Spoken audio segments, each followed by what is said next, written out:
Hello and welcome. Good evening, everyone, to CAN Foundation's webinar today. Today we have with us the eminent jurist, Mr. Harish Salve. It has been much of a pleasure of hosting him with us on this platform. Without further ado, I'd like to invite upon Mr. Siddharth Gupta, the CEO of the foundation, for an introduction of our guest today. Good evening, everybody. Today we have with us Mr. Harish Salve, eminent jurist and senior advocate with us. I would just like to go on with a brief introduction of his. To start, don't limit yourself to only the sky. Strive higher with God. He has no limitations, for the sky is just the beginning of endless possibilities in this universe. So said the renowned poet, Mr. Colin Seaporth. What personifies this beautiful quote before me and allows me to comprehend its meaning even better is the kind presence of one of the illuminating minds of our country today, Mr. Harish Salve, a repository of knowledge and wisdom in himself, an embodiment of humility and grit. Sir, I run out of words when it comes to introducing you. Where to start and where to finish is an enigma we are confronted with today, given your countless contributions to the legal fraternity and society at large, which may allow us to describe the magnanimity of your personality and encapsulate your achievements. Though unsuccessfully, we would count a few amongst the million drops in the reservoir of achievements in your career spanning over 40 years in the profession. From serving as Solicitor General of our country to appearing in some of the renowned cases representing major corporations like Reliance Industries, Tata Sons, ITC, etc., Salve Sir has innumerable landmark victories under his hat. He also bears the distinction of arguing the first anti-dumping case in the Supreme Court of India. Additionally, he has also appeared for Bilkis Bano, a victim of the Gujarat riots at the behest of National Human Rights Commission. In May 2017, he represented India before the International Court of Justice in the Kulbhushan Jadhav case. His impeccable submissions persuaded ICJ to grant a provisional stay on Mr. Jadhav's execution till the final outcome of the matter. This was a feat which has not been achieved by any counsel from our country on the international platform like ICJ. Mr. Salve, representing Mr. Jadhav, reminds us of a famous saying of Mr. Mahatma Gandhi, late Mr. Mahatma Gandhi, that the best way to find oneself is to lose oneself in the service of others. India Today Group ranked Mr. Salve amongst the top 10 most powerful people in the year 2017. Having been appointed as the Queen's Counsel, United Kingdom in February 2020, Mr. Salve happens to be the only Indian to be part of the Queen's Council to practice in both United Kingdom and India collectively. Sir, having you with us today at CAN Foundation, which is still evolving, swells up our hearts with pride, gratitude, and honor.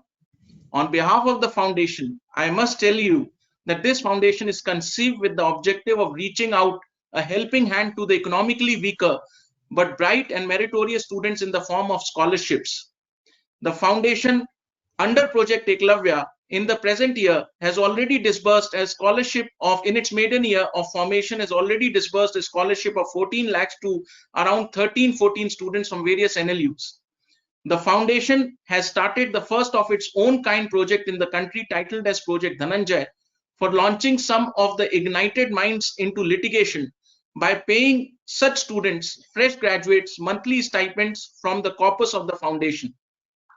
Today, hosting you as a keynote speaker has bolstered the faith of everybody associated with our foundation, in our foundation, that we are perhaps moving in the right direction. Once again, we express our indebtedness to you for being our guest today. Our moderators today are Mr. Avishkar Singhvi, and the vote of thanks shall be given by our foundation executive committee member, Mr. Abhikal Pratap Singh. About our moderator, Mr. Avishkar Singhvi, he is an independent counsel practicing at the Supreme Court of India, Delhi High Court, and National Company Law Appellate Tribunal. He started his practice under the stewardship of Mr. Shyam Diwan, where he worked from the year 2012 to 2014, immediately after finishing his graduation. He then worked with Agrawal Law Associates before doing and venturing out with his own independent practice as a litigating counsel. He has also represented state governments such as Madhya Pradesh and West Bengal before the Supreme Court of India and Delhi High Court in several matters. He has been actively involved in several highly significant matters over the last few years. He is also a regular panelist on television debates on various channels, providing his legal inputs on various issues. Mr. Avishkar, we are really thankful also to you for agreeing to moderate in the session on such an intriguing issue. About Mr. Abhikal Pratap Singh, he is our executive committee member, an alumnus of Ram Manohar Lohia National Law University 2013 pass out. Mr. Abhikal Pratap Singh worked initially with Mr. Gaurav Agarwal, advocate on record, followed by his two-year stint with Mr. Shekhar Nafde, senior advocate. Today, Mr. Abhikal Pratap Singh has established an independent practice of his own as advocate on record before the Supreme Court of India. With this introductory note, without taking much time, I would request Mr. Avishkar Singhvi to take over the mic. Thank you, Siddharth, for a warm and rather modest introduction of Mr. Salve. I wish to thank Sir for agreeing to discuss and surely enlighten us all, along with all our viewers that are watching today's webinar, on a topic that's been a great cause of concern all over the world. I welcome all the viewers of this webinar. We hope to have a fruitful discussion. I will not add to the list of monumental accolades to Mr. Salve's enriching and illustrious journey as a legal counsel. Through decades of legal practice, Sir, your journey as a lawyer is inextricably intertwined with the evolution of Indian jurisprudence and therefore of seminal importance for future generations. My own personal experience of interning with you just less than a decade back was a daunting experience for a newcomer to see such immaculately high standards of advocacy that would almost to a point where it became discouraging for me. One such example was when in the Vodafone dispute before the Bombay High Court, where the depths of your arguments were a treat to watch for any aspiring lawyer. Before an honorable justice who now presides in the Honorable Supreme Court. I have had the opportunity to assist you subsequently over the last 5-6 years, and experience has been highly rewarding, sir. I would like to say further that Mr. Salve has also passionately stood for many causes and currently plague our system, totally unselfishly. For example, environment being a prime one.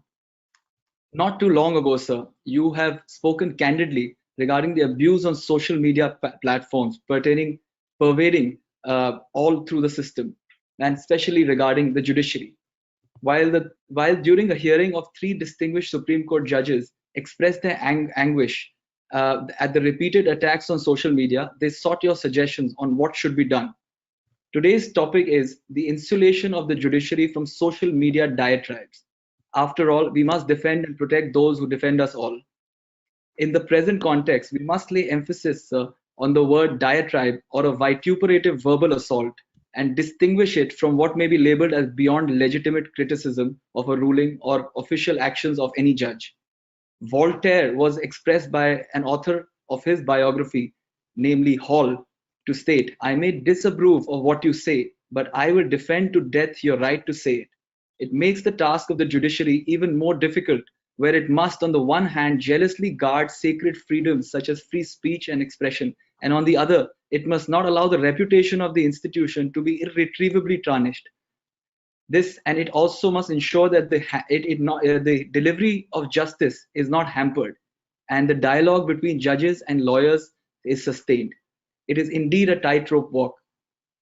Though it is true that private remedies may be available for individuals to seek protection in the form of injunctive relief and damages arising from undue, harsh, and slanderous statements made against him or her in her private capacity.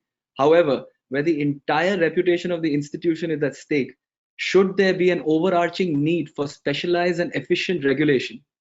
With the excessive use of internet today, width and reach of information is limitless. Even though this is a great boon, sir, it is also an equally sinister curse. The anonymity of the internet allows several individuals to write and disseminate posts that may be highly distorted, maliciously false, and even obscenely abusive, without having any responsibility for their actions. One of the great dangers of social media is the rampant invasion of privacy by agencies and not solely by the government. actions such as posting, trolling, and viral circulation in less than seconds of any piece of information that relates to the private life and integrity of any respected citizen like a judge without any prior notice, albeit, this urgently needs attention as it plagues the very founding institution of any democracy. At times such as today, whistleblowing though creates transparency, but not on most occasions where it hampers the delivery of justice. The belief of the population in the judiciary as a whole must not be shaken, and who must undertake such duty? What is the fine balance between constitutional freedoms and independent institutional independence? We shall endeavor to answer certain factual and conceptual issues that arise extremely often today, such as when such posts relate to the judiciary in matters where the delivery of justice is directly and severely hampered, what must the court do? Where the identity is known and not disputed, the remedies under IPC and IT Act available are sufficient or not. The post can merely be blocked and the remedies so pursued. Sir, in this background, I wish to ask you a first question as an introduction.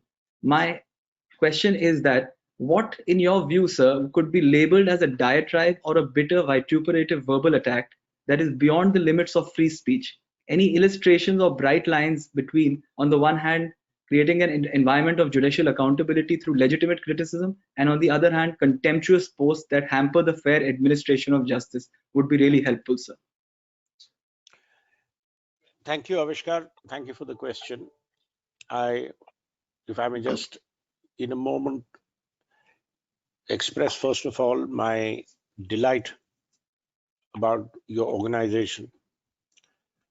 I have always almost envied all the students who come out of national law universities for the kind of education which they are receiving.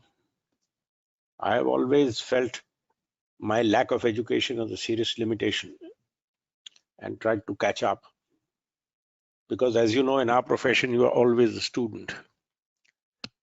And I've always felt there are so many in our country, perhaps brighter than all of us here, but who don't get the chance, who don't get an opportunity. And if opportunities were made available, it would be so wonderful. And I'll just share one instance with you. I started ad hoc at the request of Miss Frances Cairncross, who used to be the rector of Exeter College in Oxford University.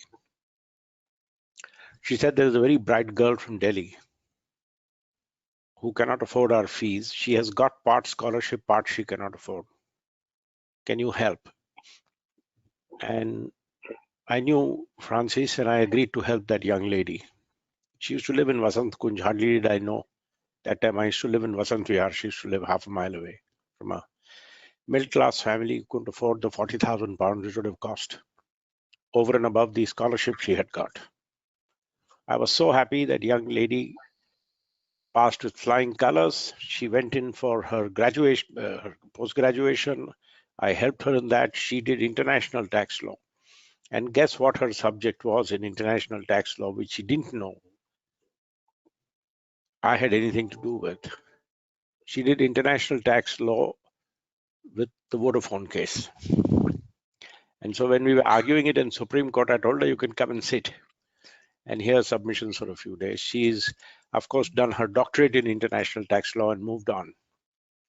I think she's now a professor in Oxford, unless she's moved on further.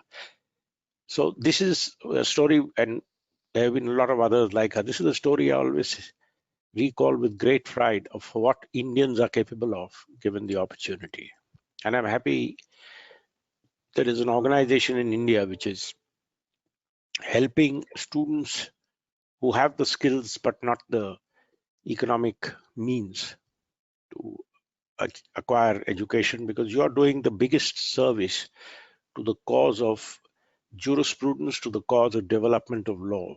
Ultimately, our system, the integrity of our system and the strength of our system must rest on two strong pillars.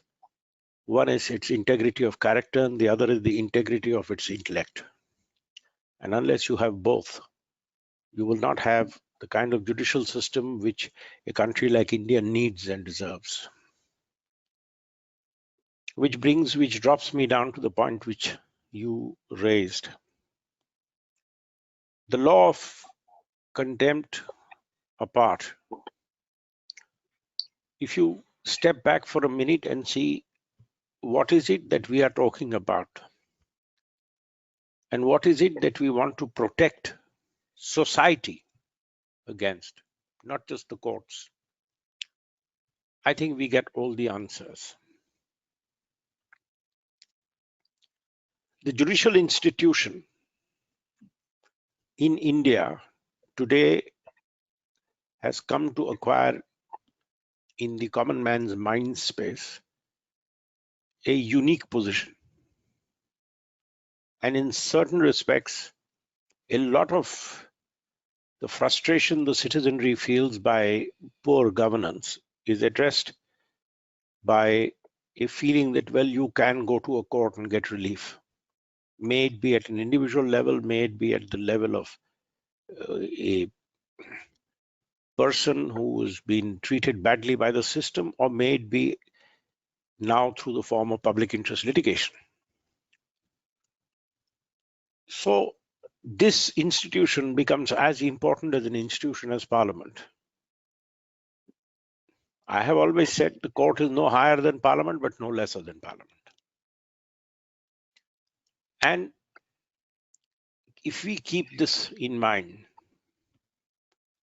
we then go to the next step. What is it that we are trying to protect? Criticism of an institution may be hurtful to those who for the moment occupy office.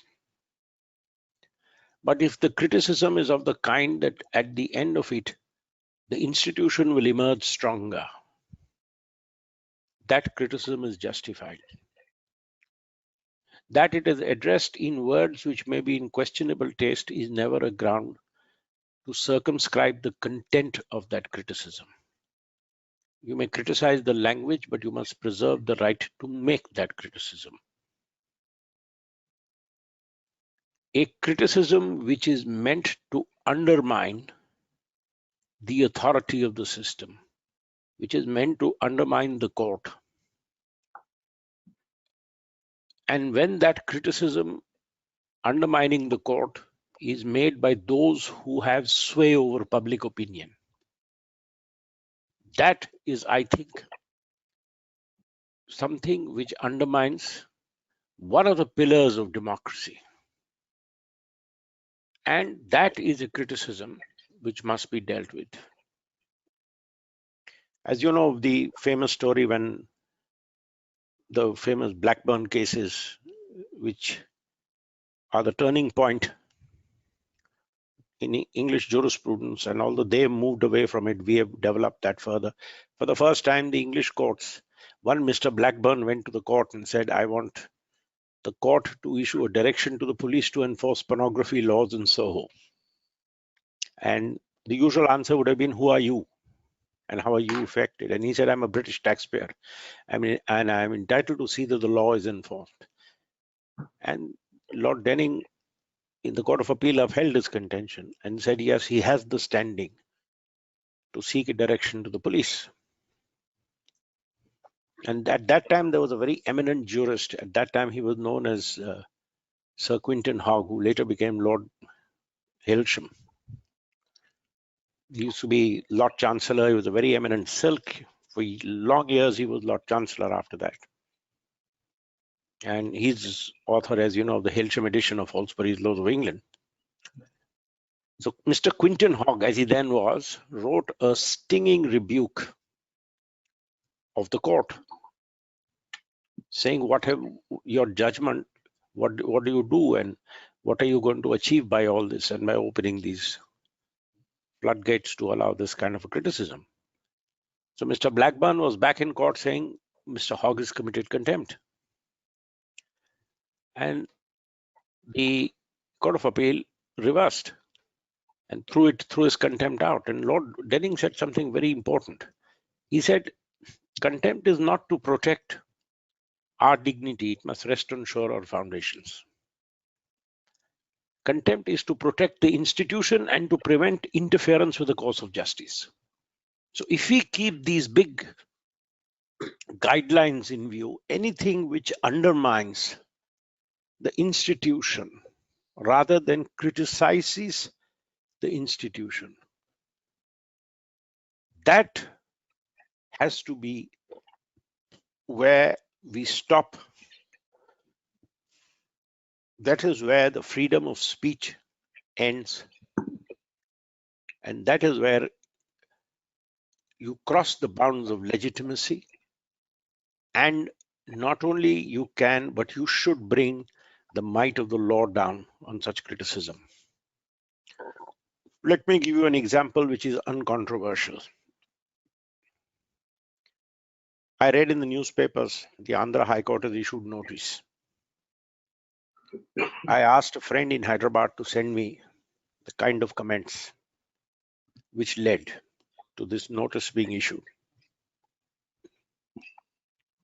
Those were by people in public office or people belonging to a particular political party. They were not critical of any judgment on the ground that it was wrong on principle. They were not critical of the institution saying you should or should not have done something. They are abusive and they are a defiance of the authority of the court. They are a challenge to the majesty of the constitutional institution we call the High Court. To say, who are you, judges? How dare you interfere? We will put you in a room with a COVID patient. You will be slaughtered. You will be killed. We will kick you out. And using language, not only the language was questionable, but the content is questionable. If you are saying that a judge should be thrown out of his house, a judge had no business to pass a particular order. How dare he quash this order? How dare you do this? Who do you think you are? The arrogance of office or the arrogance of being in a party which is in power in a state, if that is driving you to challenge the institutional balance and you are in a position to influence public opinion, what you are trying to do is challenge the system. What you're trying to do is challenge the court. And that is what this power is conferred for. And if those allegations are true, I hope sincerely that the High Court deals with these people firmly. So this is where the distinction lies. It is not, you can criticize a judgment. You can criticize the judge, as you know of the famous story about the Daily Mirror, which called when the spy-catcher contempt was issued against Times. The Daily Mirror said 5 old fools. And one of the judges, when he was asked, one of the law lords, when he was asked, Fali Nariman's favorite story, when he asked him, why didn't you act? He says, what's wrong? What is there to act? 5 is accurate, old is accurate, fools is a matter of opinion. So if you say something like that, saying why should, these people should not have granted the injunction, you're in the 21st century, this is, their notions are antique. Of course, what you're really doing is criticizing the judgment. But if you were saying those judges were towing a party line, or those judges were being subservient to the government, you're attacking their honesty and integrity. You're not attacking their judgment. I can criticize the judgment as saying it is too conservative. Shivkant Shukla's judgment was criticized saying it was horrible law. You can say that. You can say, I'm sorry, the judges have taken such a conservative view that they have made rule of law subservient to tyranny. That's a valid criticism.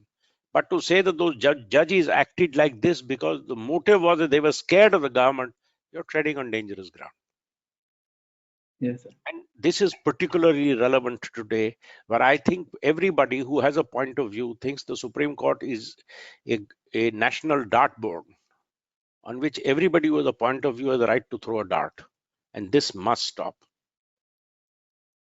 Thank you, sir. That's really valuable takeaways from that, sir. Firstly, sir, you said that undermining the majesty of the institution and undermining the authority that is vested in judges is a very important takeaway, sir. And that is a line. Criticizing on the basis of sane reasoning is what we should look at, not on the basis of ad hominem personal attacks. So I would, before going to the Indian context, I would take a few examples from the international system, and I would see what you feel about them, and take your thoughts on those. Recently, President Trump criticized the judgment delivered by the District Court of California, which actually ruled that the president's proclamation for asylum seekers was against the expressed intent of Congress, and further creates irreconcilable conflicts with prevailing law. The US president termed this ruling to be ridiculous. He referred to the judge as a so-called judge. He then went on to state that just cannot, and I quote, just cannot believe a judge would put a country in such peril. If something happens, blame him and the court system. People pouring in bad. The president even accused several Ninth Circuit judges by questioning the intentions, credentials, and also cast aspersions on the independence of the judiciary. Several judges and senior members of the bar have spoken out against such attacks on Justice Robart, who was a target of these political attacks. And he said this, sir. Here's the president of the United States saying that this person is not a judge, implying that you can disregard his ruling, and saying that these people are flooding into the country to rape your wife, rape your children, and it's all his fault. I think that crosses a line from legitimate criticism of a ruling and goes into a whole different area. Similarly, sir, Justice Maureen O'Connor, Ohio Chief Justice. So I'll just take two examples, and then, sir, I'll just take your thoughts on it. Maureen, who said, Ohio Chief Justice, who said that judges who are under attack have to speak up, and their fellow judges and the Bar Association, they have to do it continuously. We have the duty to speak up to protect the institution and thereby protect ourselves. Your duty to speak up and protect the institution should not be blanketed and smothered by the concept of your doing something that is against your ethics if you speak up. It is your duty to do so. And lastly, sir, Washington Supreme Court Justice Deborah Stephens said that the erosion of public trust is seen across all branches of government, but the judiciary is a unique example in many ways. She said, I quote, "What we experience in courts is a result of the fact that we are the place where the littlest dog gets to lift his leg against the biggest tree." Several judges recounted recent threats and attacks on the judiciary from high-level officials, including governors, legislators, mayors, police chiefs, etc. Such attacks are a chilling desire on the young lawyers to become judges, and these are very personal and sometimes have a terrifying impact. You can't do things the way you've always done. It's cut off. Hello. I can hear you. I can hear you. These are very personal and sometimes terrifying attacks are having an effect. You can't do things the way we've always done with our lips sealed and just talk in platitudes. We have to take more aggressive actions. So, sir, my question in this background is, should judges be left to the task of defending themselves by speaking out, or a different mechanism can be created with the sole responsibility of fighting this menace? The powers can be granted by Parliament to an existing body as well, sir. What are your thoughts on this? I think what the example you raised really underscore that the problem which we are seeing in India is a pandemic. It's a pandemic against the existing system, and each country has to find its own solution to this problem.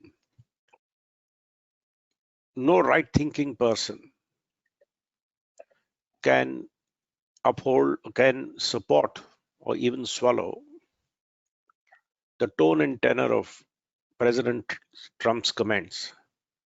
I mean, I may be saying something which may apply to a very large number of his comments, but the ones addressed to judges, there cannot be a greater abomination than in a country as America, where the judiciary is so robust, that the president of the country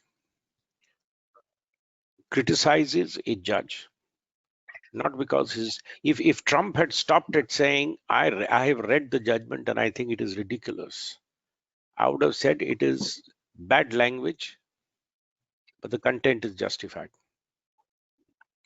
If Trump had said that the consequences of the judgment are going to be horrendous for the country, that's legitimate criticism.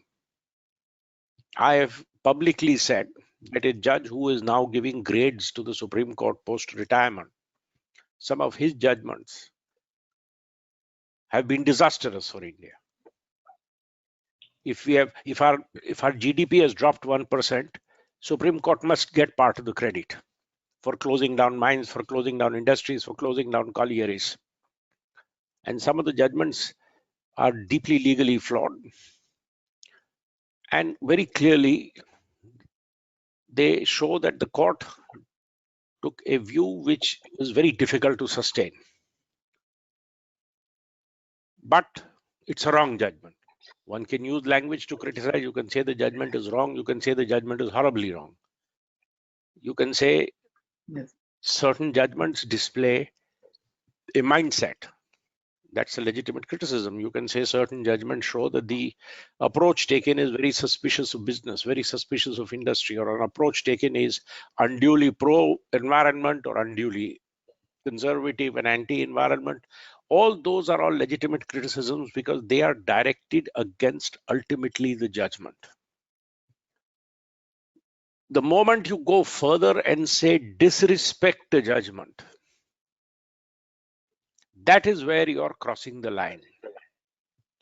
As you know, in the spy catcher cases, a very interesting question arose. When there was an injunction against 2 newspapers and certain other newspapers, the Times went and published the same extracts. And a question arose whether the Times could be held guilty of having committed a contempt of court. And their defense was, but there was no order against us. The House of Lords said no. If you are aware of an order of a court and you take steps in a way that you destroy the worth and value of that order, in certain cases, you may be liable on contempt. So if you are, why? Because you are destroying the sanctity of an order of court. Now, if the president of a country starts saying, what sort of an order is this? And virtually at times have said, we are not going to obey this order. I have seen in Andhra, some of them have said, why should we obey this order? Now, what are you inviting Yes, people? You're inviting people to say, why should we obey orders of the court? You can say this judge is horribly wrong. He doesn't know basics of law. Terrible language. Basically, what you're saying is that the judgment is wrong in law. But to say that the judge, for example, in India, what is very common, this judge is delivered because it shows his high caste bias or his low caste bias or his caste bias or his religious bias. The moment you say something like that, or worse, you say this judge is dishonest, you are then casting a serious aspersion on the system, that the system is manned by people who don't decide on law. You may decide on law, and while deciding on law, you may decide rightly on law, you may decide wrongly on law. But to say that you're deciding on a motive is highly objectionable. I have this serious objection. I read, and I want to bring this up. I read the Solicitor General's comments in court on the migrants case. And while it may be very popular to call him names and condemn what he said, I think what he has said calls for some serious thinking. There are people who go out and say the Supreme Court is hopeless, the judges are useless, and the court is not going to give you justice, and the very next day they are back in court. Should the Supreme Court be supporting them? There was an article last week, which I read in the Financial Times, where somebody has said on the migrants issue, you cannot support what is going on in India. No Indian court can give you justice. You must have an international tribunal. And an Indian is writing that. Now, things such as this, I mean, one is best to ignore these people because the people who are writing they're best ignored rather than being made popular by taking action against them. But this is where I'm saying you cross the line. You have come to the court, you moved the court on migrant crisis. The court has said yes or no. You may criticize the court saying they are being too narrow in their view of the Constitution. The Supreme Court should have passed a judgment, should not have passed a judgment. That is all, of course, legitimate criticism. Members of the bar can criticize, saying, no, this judgment of the Supreme Court is wrong. I may think it's right, you may think it's wrong. But to say that the court is doing this to sort of please the government or to kowtow to the government, or that this court is not able to face up to the government, that is where I say is wrong. And the Solicitor General's criticism calls for some sober introspection. Have we reached a stage where certain people who have got used to using the court for pushing their own agenda, when they do not get success in court, they do not criticize the judgment, they try and destroy the integrity of the institution? Some problems, the mic. My mic, or you can't hear me?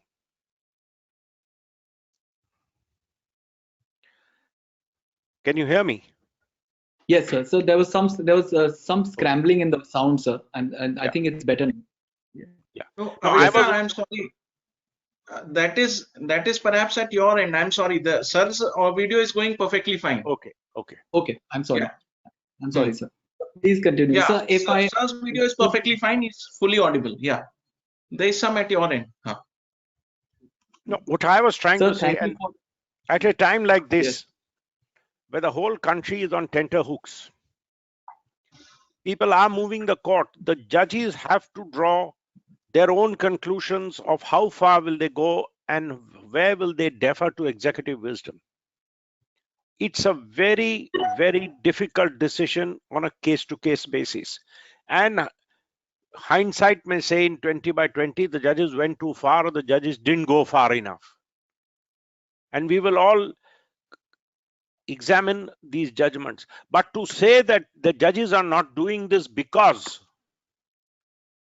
or that they have failed, or that they have lost their soul, or to say that it has become an F-grade institution, I'm sorry to say, this crosses the line.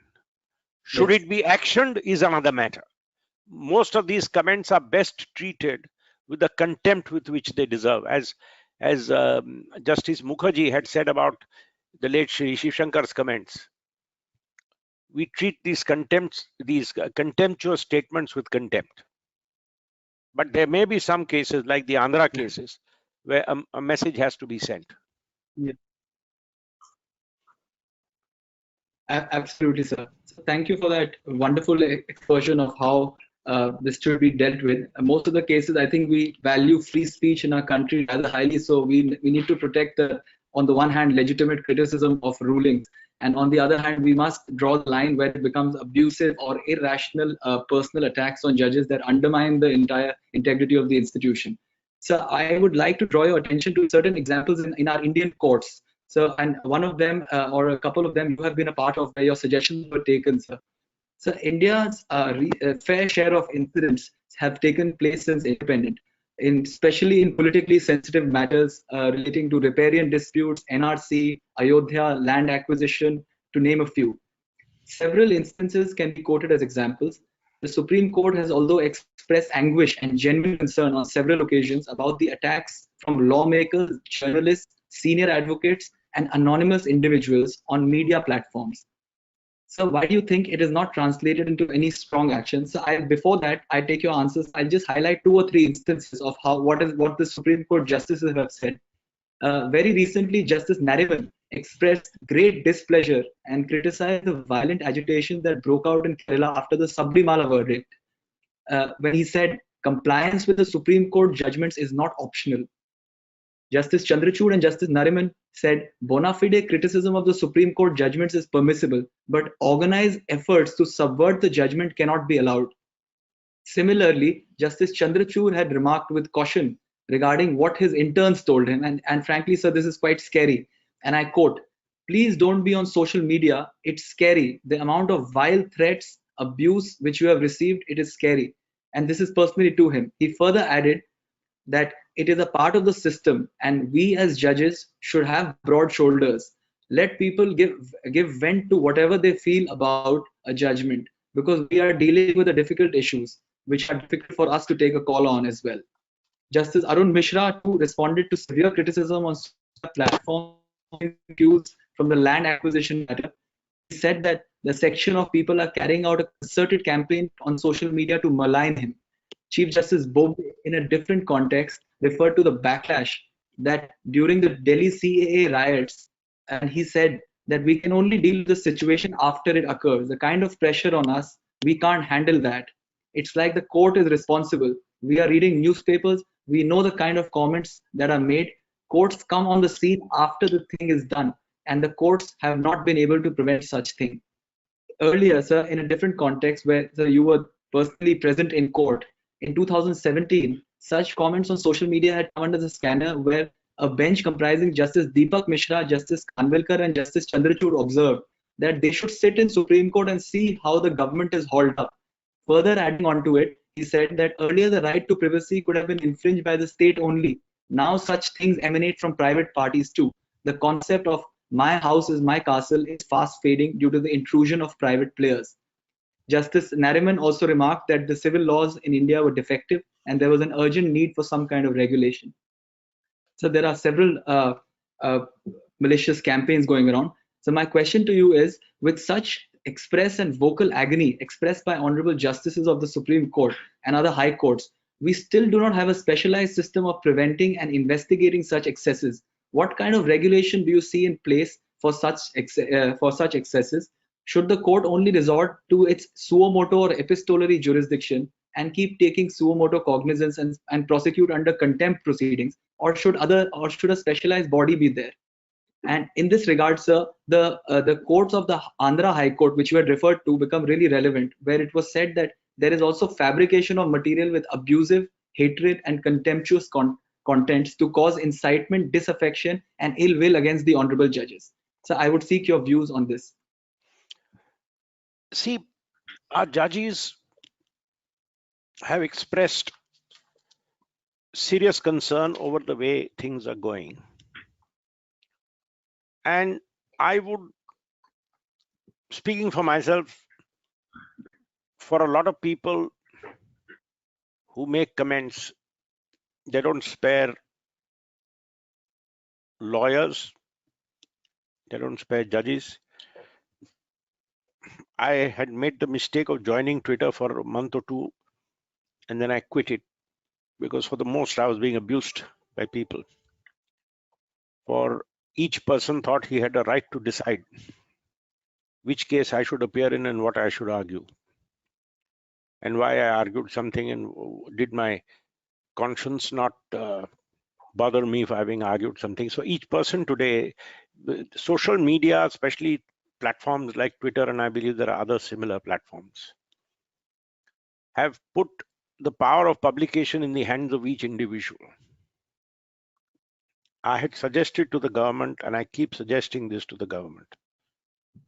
Government perhaps gets embarrassed thinking that politically it will be viewed as a way to silence people and therefore it shouldn't be done. I suggested to the government, you must have a tribunal for private defamation. So at least defamation cases can be concluded quickly. You know what happened in UK when the wife of the speaker, Mr. Burkhoff's wife, there was a nasty comment in one of the tabloids about one of the conservative lords, and she retweeted it only with the comment, he had it coming. He brought an action in defamation against us, and it went on a preliminary issue for trial as to whether that constituted defamation, and the court said it did. And it said, I'm leaving it to the two of you to try and settle the damages, otherwise I will hear the case. They settled. In UK, as you know, in the courts here, in the Chancery, they have given instructions. As far as possible, private defamation cases have to be finished in 6 months. And they are fast-tracked. In India, you file a defamation case, and it can go on and on and on. Yeah. Mr. Prashant Bhushan had passed some very derisive comments against Justice Kapadia. Justice Kapadia was known to be one of the most bold, forthright, and impeccably honest judges about whom even the gossip mongers wouldn't gossip. For a judge like him, because you did not like his verdict in one environmental case, to call him names, Justice Kapadia expressed great anguish in court. The Attorney General did not act. I moved, as an amicus, I moved a contempt. Justice Kapadia is no more with us. That contempt is still pending. So we are not serious about dealing with all this. I had suggested to the government have a tribunal for private defamation. Not defamation of the public kind. You can create an exception for making comments on people who are in public office. So it will not be seen as the government is trying to suppress dissent. But if you make a private comment on somebody's private life or on against a private person, that should be actionable. Nothing has been done on that score. Other than that, when it comes to judges and when it comes to criticism of this kind, I think you have to have three broad divisions. One is each person who has a Twitter account and who thinks he has a right to pass commentary on any and everybody in the world. When people like that start passing nasty comments on judges, that is one area where I think they are best ignored. I believe there's a word for it called the trollers. I believe they are best ignored.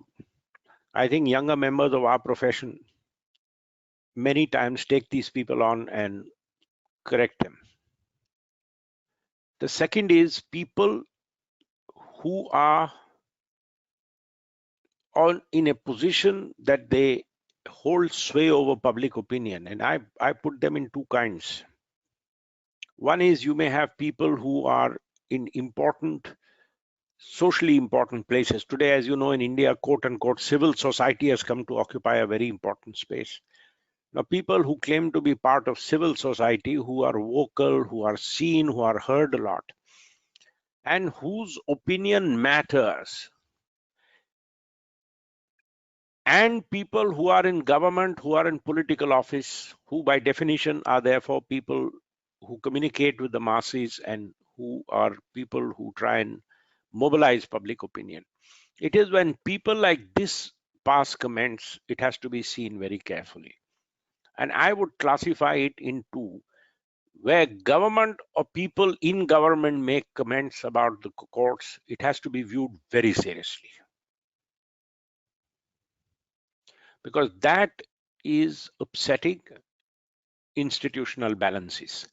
Now, when I say it has to be taken very seriously, I don't mean you have to be hypersensitive to comments. What constitutes contempt is very different from how seriously should you take a contemptuous statement. And if it comes from, as the Andhra case, I'm sorry, I go back to the Andhra case, as I have seen people of a political party who are angry because some judgments have gone against the decisions of the government of the day. And you start abusing judges, calling them casteist, calling them all sorts of things and threatening them, that has to be taken extremely seriously. These people have to be taught a lesson to restore the credibility of the institution. Otherwise, for a common man, if the local MLAs can all get up, or if the local people can all get up and abuse the court, what respect will he have for the institution? You've then effectively taken away one pillar of democracy. Secondly, people who are movers of public opinion. And I go back to the Solicitor General's comments. Today we have, and this was one of the biggest concerns of public interest litigation. A lot of people feel that even if they are not elected to office, they can use the courts to impose their will on the government, or to impose their style on the government, or bring cases in which you can get political brownie points. Courts have to take in their own judgment decisions on when to interfere and when not to interfere in public causes. You may criticize a court as being conservative in a case where you feel it should have interfered but hasn't interfered. But to again cast aspersions by ascribing motives, saying that the court has become scared, or the court is no longer being robust, or that the court is no longer being courageous, is accusing judges of being timid. I can say intellectually you have got it wrong. You are giving too much deference to the executive. That's a constitutional concept, deference to the executive. To say that you are scared to take on the government is a very different thing. Yeah. So that is where we have to draw the line. Ignore the trolls. As Justice Chandrachud said, our shoulders are wide enough. But where significant people make comments, you have to deal with them. Yes, sir. So I think you say something very important, that because people being well known have more followers, and it's likely to tarnish their reputation even more, so they should be held to a higher responsibility and perhaps be brought swiftly to action so as to avoid and possibly made an example of. So I would want to see a situation where such people who where they make reckless statements, they should be put to the task and made an example of. So I would like to ask a question, which is a sort of a contra viewpoint. So in my limited years as a lawyer, I have observed that there is a tendency and sort of compulsion to conform, which pervades all sections of society, and which even the judges even fall prey to. And so this is the compulsion to say or do not what is right and what the correct position in law tells them, but what is proper according to an external standard, often imposed by media platforms or other shared beliefs. All relevant classes play to such galleries and seeking approval from press and social media trolls, and the ability to make bold and right steps is often compromised. The casualty in all of this is truth, fearlessness, and candor, and many a time justice. So, what do you feel about this as a contra viewpoint to what we just discussed? In fact, it is not a contra viewpoint, Namaskar. Let me tell you why. If there are, yes, there may be some judges who may not want to read any criticism of this kind, and therefore, when you're giving a judgment, it goes into the scales. Some of our older judges used to say, we don't want to read the newspapers because we don't want to know what people say about what we decide. We decide what we think is right and let people do what they think is right. There are some judges, yes, who may be concerned about the consequences of their decisions. There is always also, as we acknowledge the famous expression, judges bring their can't helps to court. We have you would have seen, I've seen over the last 4+ decades I've been around in the game. Some judges are very pro free speech, some judges are against free speech. I remember moving a matter where, against a sitting Chief Justice of the Andhra High Court, a journalist of a very eminent channel, eminent journalist of a very well-known channel, had given a questionnaire saying, sir, these are the allegations of corruption against you. I want to do a story. This is my storyboard. I would like to give you the option to comment. Yes. The judge marked it to a brother judge who constituted a bench, issued notice in contempt and injuncted publication. I brought an appeal which was being heard, and I don't want to name the judges. And I thought this appeal should take 30 seconds to be admitted and stay to be granted. One of the judges said, Mr. Salve, what does your client think? He can produce stories about judges. I said, this is not a story. That is why he has asked the judge for his comments.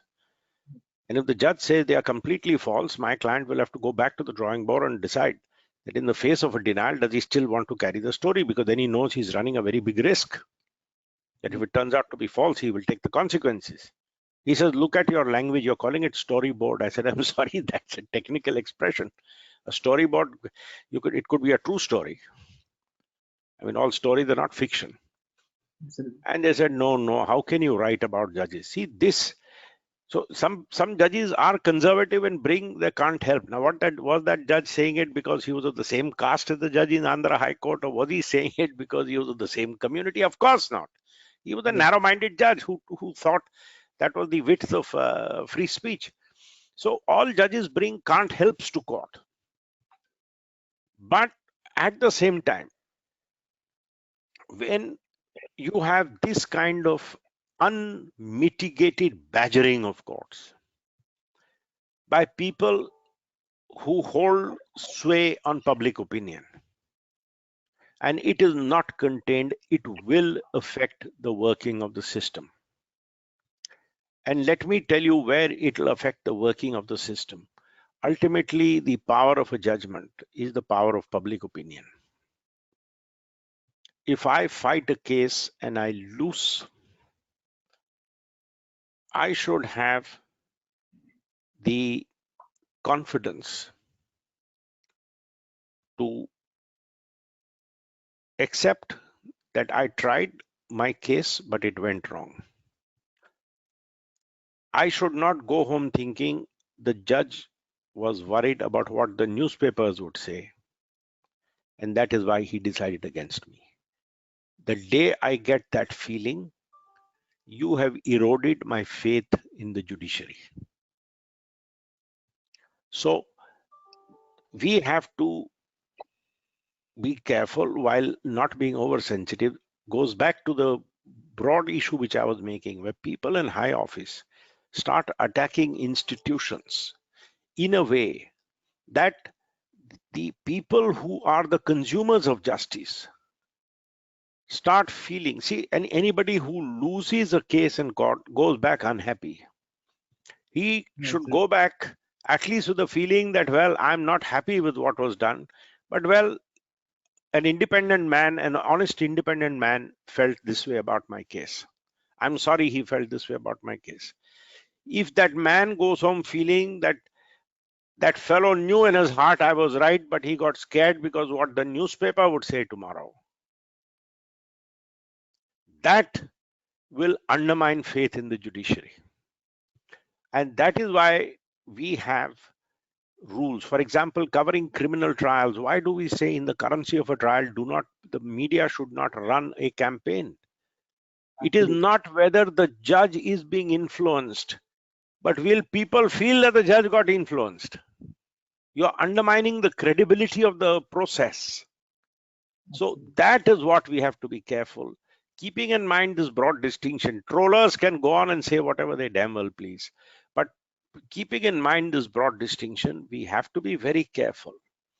And if we do nothing about this growing menace in India, and it is a growing menace, people come to court with a point of view to say we will show the government and we will show them in a bad light. You file a case. If it goes against you, you go public and say this court is sold to the government. This court doesn't have courage. These judges are useless. These judges don't have the courage to stand up to the government. So I was right. If the judge doesn't agree with me, he's dishonest. Because if you don't say a judge has stood up to the government, what are you saying? You're saying he is dishonest. He's intellectually dishonest. He has taken an oath of office saying without fear or favor, but he is acting in fear.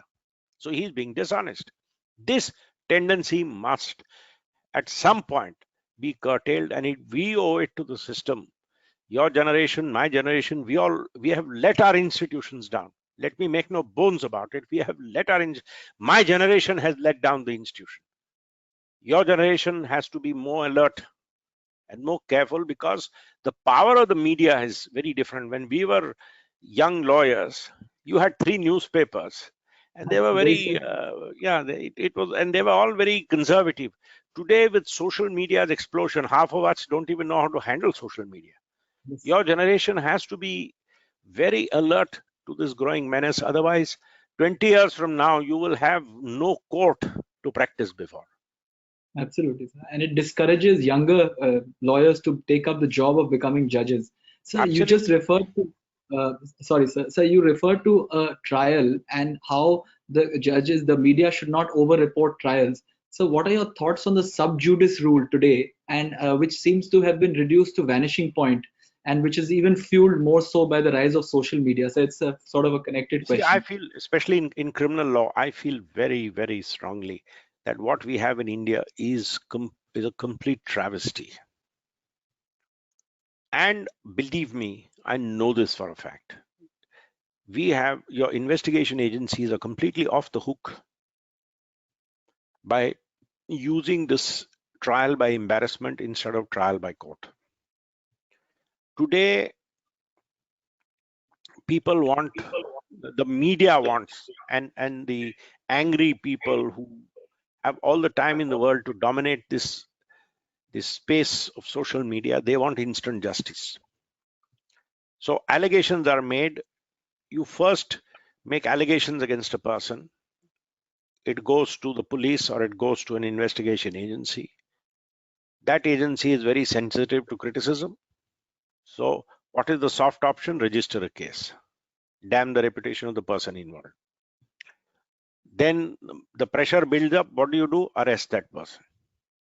So you arrest that person, and the way media covers the arrest of that person, you would think he is being sent to the gallows. We have forgotten that it is being arrested in a jurisdiction which you can act on suspicion. Thirdly, and I make no bones about saying this, somewhere along the way, we have completely lost the soul of the law of bail. This overall feeling that where there is an economic offense, you should not grant bail, where there is an allegation of corruption, you should not grant bail, overlooks a basic fact. Our conviction rates are pathetically low. Cases of false allegations are rife. There is no reason why bail, not jail, should not be the rule, even in economic offenses. Yeah. But why do we refuse bail? Because if a judge grants bail, there's a, oh my God, this big criminal has been brought and he's been granted bail. And I feel that at some point we need to sit back and think about where this has gone wrong. But that's a different discussion.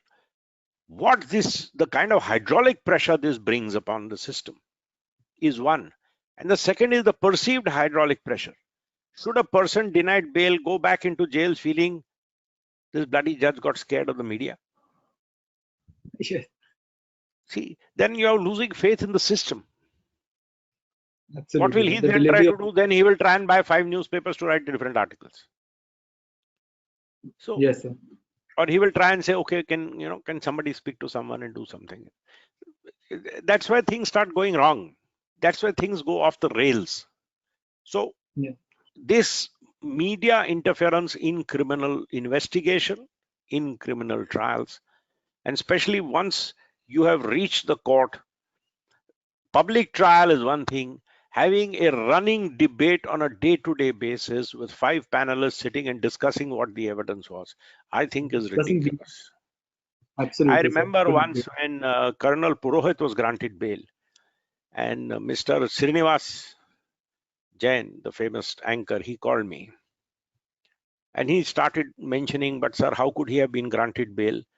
This happened and that happened. And I only smiled and told him, I said, Srinivas, you were so well prepared. Why didn't you replace the additional Solicitor General and argue the case of the government? I mean, considering you think that he's an idiot and the 2 judges sitting there are idiots and you're the only one who knows what the law is and what the facts are, you should have come and argued the case. Then, of course, he backed down. See, this is what goes on. So a media anchor has made up his mind that so-and-so shouldn't be granted bail. So if a lawyer argues and loses, that lawyer is an idiot. If the judges grant bail, the judges are an idiot. And you're discussing it point by point and saying, how did this happen? And what are you trying to suggest? What are you trying to suggest? That you sitting in the media have more brains than all those people there? And the tone and tenor in which this is discussed. If there is a judgment, by all means criticize it and said this man has got off because of a flawed judgment. Yes. But not to say in a discretionary order of the court, how could the court have done this when? So they seem to become a special legal experts, sir, when it comes to, and with great forensic skills. and it's amazing, sir, the kind of debates that go on nowadays on the regular channels. It's like a media trial and much worse. Sir, I would go to the next question, sir, which is sort of a different source of attack for the judiciary, and it's a topic of heated debate when it comes from the government to further its own political agenda. This, though, is indirect but however clearly demonstrable on certain occasions. So, how do you feel the need for and the necessity for an independent ombudsman outside the control and clutches of the government executive powers, government, and does not rely on the government for infrastructural support to regulate the possible invasions of privacy by the government entities and also private entities on certain institutions? And the independence of the body should be a key. I think there is a very strong case made out for a privacy regulator of a powerful body, obviously independent of the executive, who must have the right to examine violation of privacy. But when we all talk of violation of privacy and what goes on, and when we hear all these solemn lectures and some of the judgments especially, I always want to play a party spoiler. All of us love gossip so much that many times when you have an opportunity to fix a problem, we don't fix it. Neera Radia's case. The law is you can tap somebody's phone if you're looking for a specific offense for a period of time. And during that period, when you tap a phone, somebody has to make the effort of going through the conversation, finding out what is relevant, keep what is relevant, and deleting what is not relevant. Nobody has a right to store private data of a person. The very fact that the Neera Radia tapes were in full available with the tax department was a serious infraction of the rules. Then you require review. The person authorizing wiretap copied the rule, whereas in the interest of preventing an offense and this and this and this and this, you do not have to be a great guru in constitutional law to read that, or a guru in administrative law to read that and say this is absolute nonsense, it's a non-application of mine. The review committee did exactly the same. With the result, for 3 years, a bunch of telephones were tapped. What did the court do about the fact that how dare the government tap phones for such long periods of time? What action has the government taken against the people who are supposed to be custodians of this data? How did it leak? And what is the government planning to do? The Supreme Court was not interested in any of that. The judges hearing the case were only interested in what did she say about whom and why should we not have it investigated. So if this is how we are going to treat concerns of privacy, then this is lip service to privacy. So we must have a powerful adjudicator, and we have in India what we call, we don't follow the rule of the fruits of the poison tree. So even if there is violation of privacy laws, if you discover the commission of an offense, that evidence can be used. But the person who has illegally collected that evidence must separately be tried for violating a citizen's rights. The ends cannot justify the means, sir. Correct. See, so in America, that evidence would be excluded. We have not, we follow the British model by which illegally obtained evidence can also be included. But the fact that somebody has illegally obtained evidence and violated my privacy is actionable separately. I may still be convicted of a crime, but the fact that somebody broke into my house is still trespass. And that person has to be dealt with in accordance with the law. We don't do that. I moved a petition in the Supreme Court once because we had filed a case in the High Court saying the tax department has leaked information about a raid, half of which is false. The High Court dismissed it. The Supreme Court said, no. Ultimately, if we impose damages on them, it will come from the taxpayer. I said, that means what? That the officers can get away, recover it from their salaries. They said, no, it's okay. So we as Indians are not serious about privacy. We only talk big. We give seminars on privacy. When push gets to shove, we have never stood up for privacy. I think that mindset has to change. So that's extremely helpful that you point this out, sir, because especially in the context of the government versus the judiciary, there are a lot of times when information which is private to judges, which may be used by the government to seek ulterior agendas and motives. So that is very helpful on that, sir. And I think you reckon and you are welcoming a law which deals with the adequate storage, disposal, dissemination of data Absolutely. in a proper manner. And people who use such data, who are responsible for such data, must be held responsible. My private data is a very important, very valuable property, which you are the custodian of. If you treat that property anything less than what you would treat the most valuable property, it should be an offense no less than breach of trust and conversion with 9 years or 11 years of imprisonment. Yes. If you are going to Unfortunately, sir, it's not perceived. If you are going to gather, it's not perceived in that way, sir. Yeah, it has to be, because it's all very well to give these big lectures, and a lot of these people who sort of give these big lectures about the right to privacy are themselves party to invasion of privacy. Absolutely, it's a hypocritical sort of situation going on. So I would take you to the next question, sir, which is so you already referred to it in passing, which is another source of attacks when it comes from former colleagues or retired judges who comment on social media regarding the internal functioning of the Supreme Court or other high courts or any actions of a particular judge. Their views, like senior lawmakers, are taken very seriously, especially coming from inside the system. And should there be any regulation or self-restraint protocols for former judges strongly commenting, even strongly, fairly commenting about judicial affairs, at least until the cooling off period? For me, there cannot be a cooling off period. If you have been the member of an institution and you have been privy to the internal workings of the institution, there is an element of responsibility which you carry.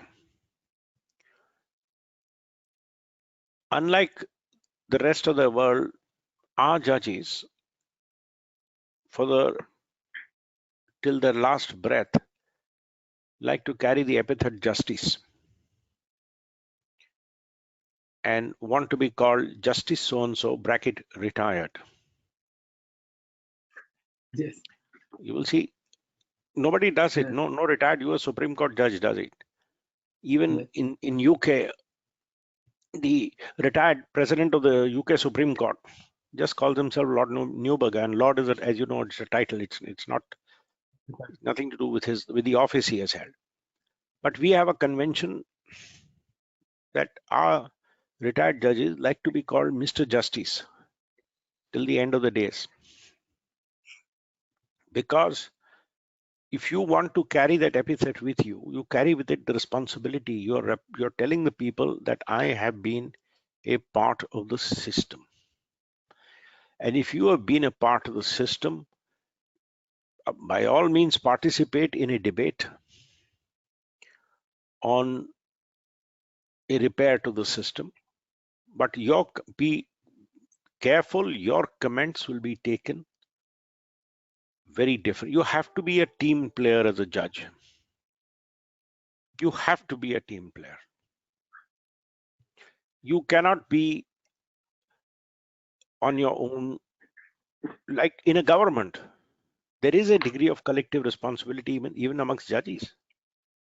We sit in benches, otherwise the court is one, like the government is one. Can a minister make comments on social media about a colleague?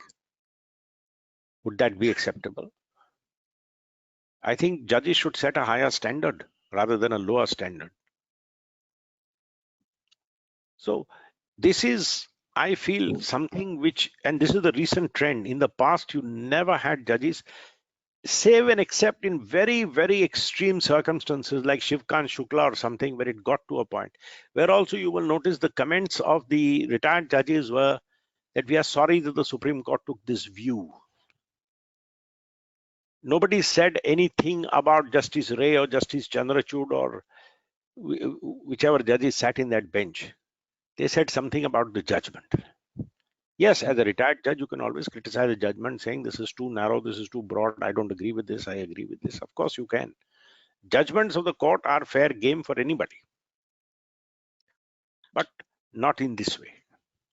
And attacking the institution saying because they are not acting in a particular way, I call the institution grade F or I give it F. Or, I mean, you're trying to write about the judgment and say what's wrong with it. Even if you defer on reasons, but don't defer on something which is malicious. So you would recommend a sort of an informal convention or a code which we have to see. There are a lot of Avishkar. Ultimately, why is it that people say democracy is a very fragile virtue? There is a lot in democracy which has to depend on the good sense of people. Look at United Kingdom. They don't even have a written constitution. In theory, we are in this country, we live in a monarchy. And yet, could the Queen ever think of disobeying a judgment or overriding a judgment? And why would she not do it? Because she knows the British people will not accept that. That's not her role. So there are a lot of virtues of democracy which have to come from your heart. That's why Mr. Palkhiwal had a very lovely phrase which he used to use. He says, democracy is a ceaseless endeavor. It is not a safe harbor. We have to always remember that. Thank you, sir. That's a really wonderful one, and that's surely a keeper for future reference. So I would take you to my penultimate question, which is regarding the advent of social media and the focus in courts, which is on containing electronic device and rather than banning them and banning the use of social media, they want to regulate it. So we now allow, frequently press officers in court. We allow fair reporting of court proceedings. So what do you think, and with the advent of current online virtual hearings happening, sir, what do you think is the need of the hour to create a transparent yet a fair reporting mechanism, and how do we balance that? So do we have a court-appointed officer, would you recommend, or should we have some sort of designated repository of information, which is the only official version of the Supreme Court's record to be published? See, this is something on which the jury is out, and let me tell you what happens. Two incidents, one of which of which one of them maybe you were part of one of them, if you remember. If you remember when we were arguing Vodafone, yes, somebody published saying Mr. Salve argues, yes, my client did evaded tax, but so what? And next morning there was havoc when the offices opened in UK, 12 o'clock around noon India time. Our clients got desperate messages saying, did he really say this? Because how can we as a listed UK company even make a statement like this? And you remember I brought it to Justice Kapadia's notice, and he took serious exception. It turned out to be a PTI. And when I called the PTI person, he says, my youngster, he was running in and out. And he asked somebody and he said, this is what Mr. Salve argued, and he went and published it. In fact, going back, if you remember when the Ambani battle was going on, and Justice Ravindran was on the bench. And one of the questions when I was arguing, he asked me was, he says, it says a suitable arrangement will be made for supply of gas. And what if parties can't agree? Will it go by arbitration? Or, I mean, who decides whether it's a suitable arrangement? Yeah. It was an important legal question because we were arguing the High Court had no jurisdiction to give those directions. Yeah. Immediate news flash, Supreme Court recommends arbitration between Ambani brothers. Complete misreporting. Share prices of both companies started being affected. Now, this only brings out the need for ensuring media organizations send authorized reporters, and the organization takes responsibility for irresponsible reporting. I think the media organization should get together and write up guidelines of what should be reported, what should not be reported. And one thing which should definitely not be reported are comments made by judges. It has a chilling effect.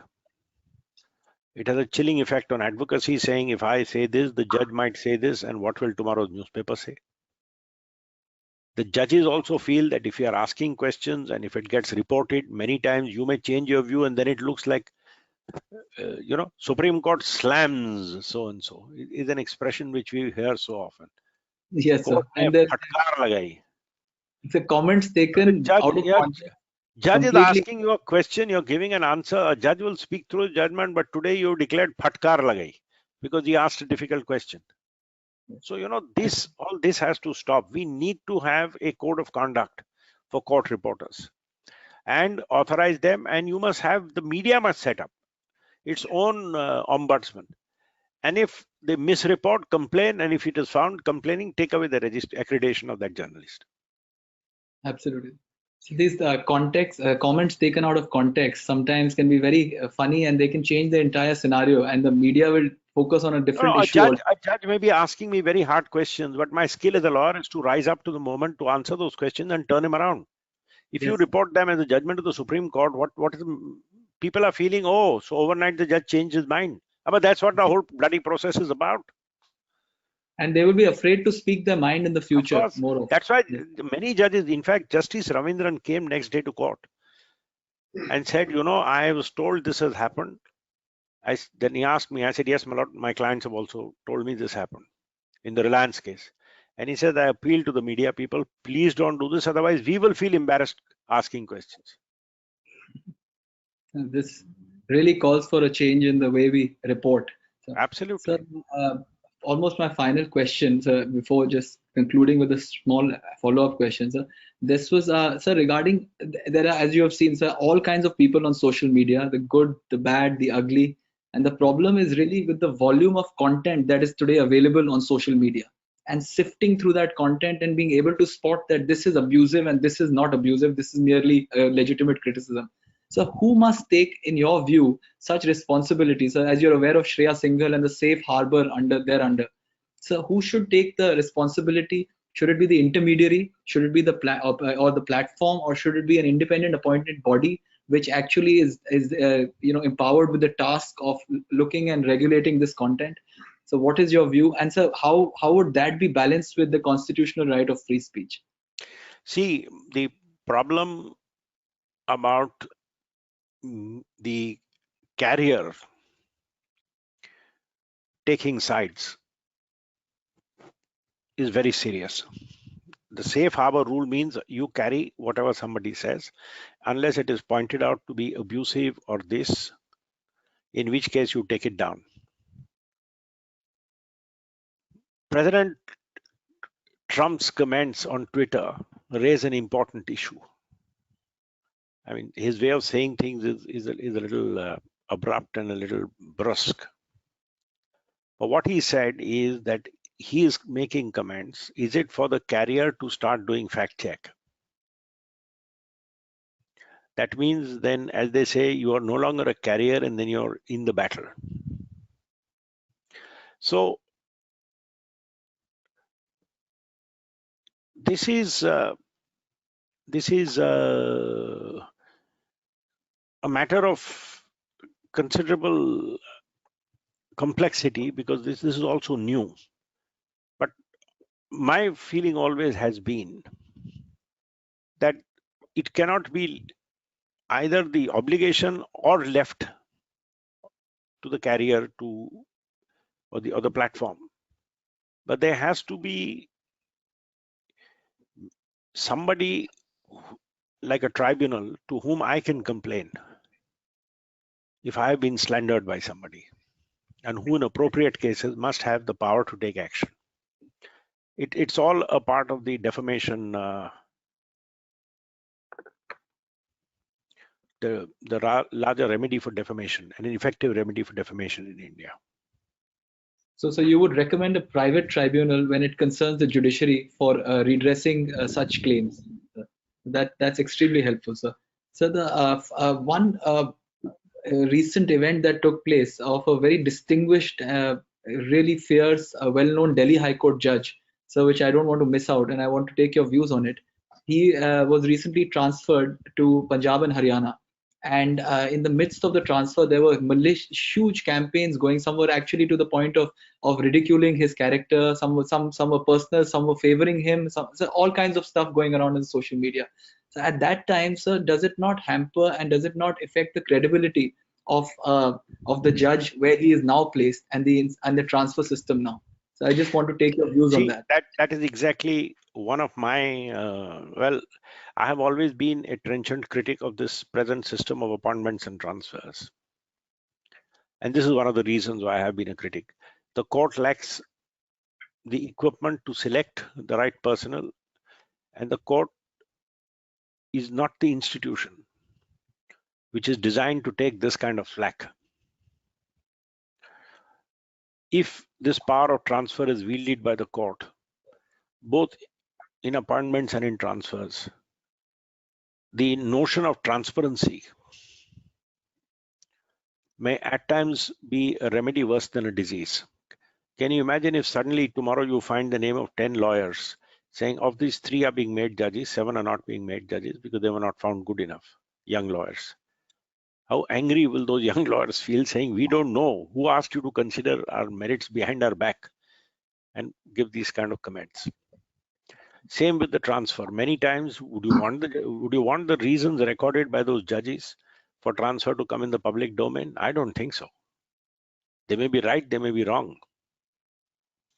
So that is why we need a National Judicial Commission to deal with appointments and transfers. And till you have that, till you have a credible judicial commission, insulated from the government and also not subject to the court, if you have such a commission, a lot of these problems can be avoided. Till the court continues to wield this power, you will invariably have these kind of problems.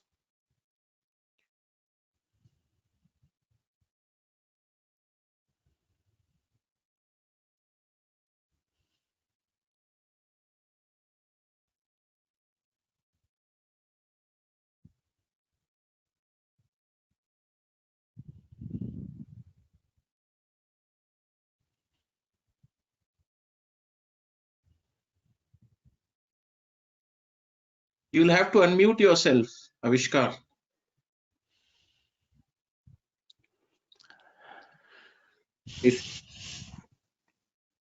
I'm sorry.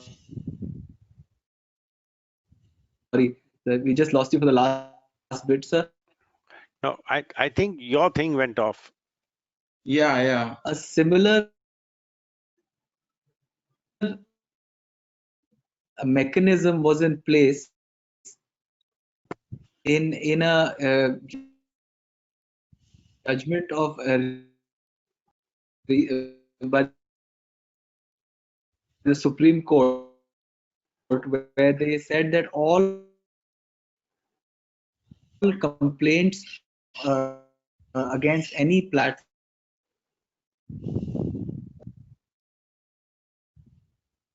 any information prevailing on the internet, Sir, are you able to hear me? No, your voice is breaking up, Avishkar. Avishkar, you can send the question to me. There is some internet connectivity issue at your end.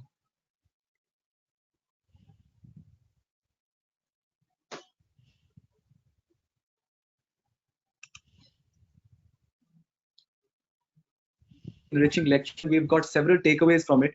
We would be in the near future publishing it in the form of some work. And I really thank you for taking out your time, sir, amongst your busy schedule from the UK. And we will share all the detailed notes with you, sir. This will be a proper transcript. And fortunately, sir, we will be fairly reporting what happened today. So we are glad that this social media will be put to good use.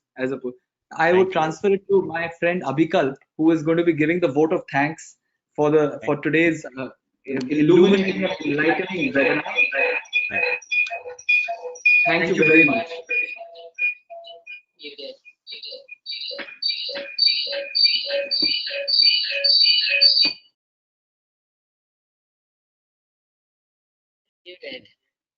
Good evening, sir. Good evening. Good evening. Sir, before I go for vote of thanks, I will request Siddharth sir. There is a very interesting question which I can see in the pop-up. I will just request Siddharth sir to take up that question, sir. Siddharth sir, please. Yes, I am sorry for this out of turn question. Perhaps this came up in the query box, chat box.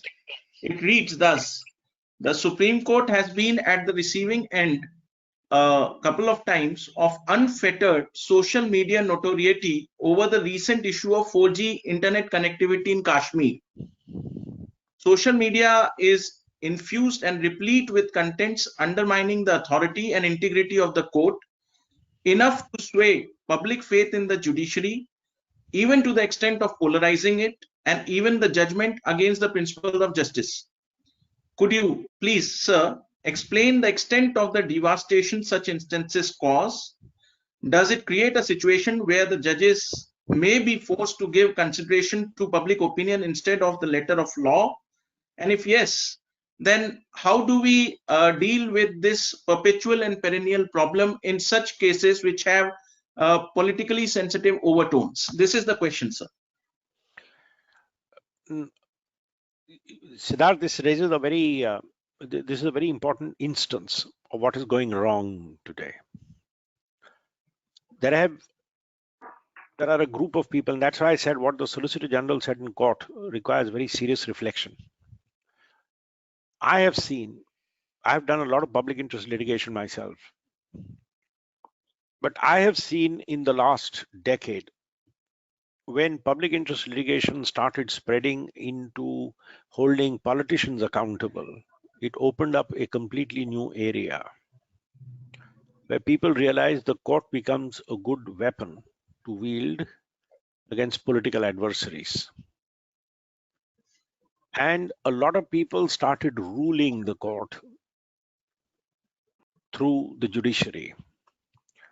The first example of this, I call this an unmitigated an economic disaster for the court, was the 2G judgment. Yes, it is correct that there may have been something amiss with what the minister did. But when it was established in the court that what the minister did had no effect whatsoever on the selection, the court still quashed. Reading the judgment, I am completely unconvinced by the reasons given in the judgment. The coal lease case was again a political philosophy being administered through a court. And instances are rife in the last 10 years. Privatizations are challenged. Nuclearization is challenged. Where the court is put in the middle on some legal ground, basically your challenge and your battle becomes controlling government. And the court there was a phase where the court was controlling government very strongly. And there's an old theory, which I always have, which I call nature abhors a vacuum, where the governance shrank, and we had a period of time in which we had which we all call the policy paralysis, where government shrank. The court broke its boundaries and started getting into areas of governance. So nature abhors the vacuum. When governance shrinks, somebody else started governing, the court started governing. Now, when a new government has come, you're pushing the court back into its old bounds. And that is this process. In the meanwhile, you have a class of people, vocal, articulate, who got used to having their point of view almost at times imposed on the government through the vehicle of the court. Those people are sharply critical of what has happened in Kashmir. Kashmir is an issue. I personally am all for what the government has done, but I do acknowledge there is a counter point of view saying you shouldn't have done it. I may not agree with it, but that's a point of view. But that's democracy for you.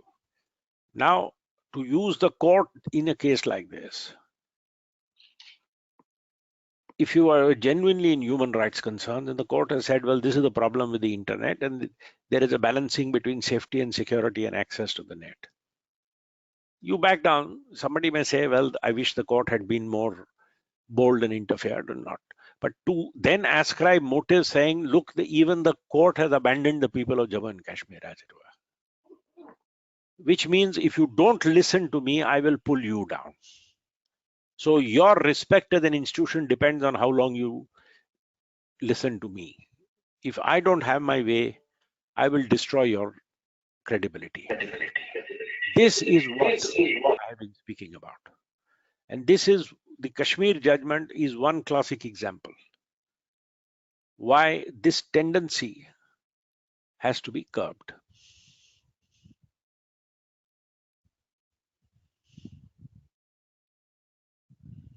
And I think the best way to curb this, Justice Kaul showed the way that day in court. There are people who have publicly said we have no faith in Supreme Court. Correct? Next time when they come in a public interest litigation and they are behind it, say if you have no faith in us, don't come to us. You do what you have to do.